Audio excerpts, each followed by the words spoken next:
Coup de projecteur maintenant sur les migrations et plus précisément sur les migrations africaines qui sont souvent perçues à travers des idées reçues, notamment à travers l'image d'une crise migratoire vers l'Europe.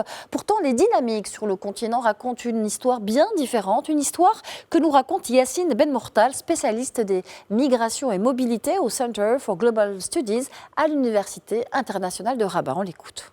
Le narratif, si j'ose dire, autour de ces questions de migration, de mobilité essentiellement africaines sont très souvent biaisés, instrumentalisés. Donc, il est très important de mettre les faits sur la table, ce qui est la réalité sur le terrain. Alors, la proportion mondiale des migrants a été en évolution plus ou moins stable depuis les années 90. Donc, nous sommes passés dans l'ordre de 3% depuis les années 90 à aujourd'hui. Donc, il n'y a pas de vagues migratoires internationales, il n'y a pas de crise internationale des migrants ou des mobilités, il y a plus ou moins une crise de l'accueil et des politiques migratoires auprès des récipiendaires de ces personnes qui sont en quête in fine de meilleures opportunités de vie.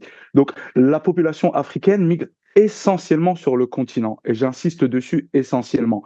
Pour bouger, il faut de l'argent et le continent n'a pas forcément tous les moyens et les gens en mobilité n'ont pas forcément tous ces moyens. Donc, en quête d'un meilleur avenir, les personnes voyagent dans le pays d'à côté ou essentiellement dans la sous-région qui les concerne. Très peu migrent à l'extérieur du continent et parmi ces très peu, donc on va dire l'ordre c'est 70 à 80% restent sur le continent et ce qui va à l'extérieur se discerne sur plusieurs géographies. Nous avons également l'Asie, nous avons les pays du Golfe, mais également l'Europe.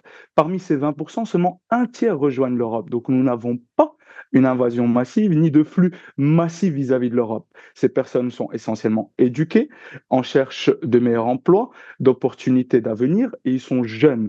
Et il y a un gros pourcentage, pardonnez-moi, de femmes dans ces flux-là, ce qui représente plus ou moins une cinquantaine de pourcents.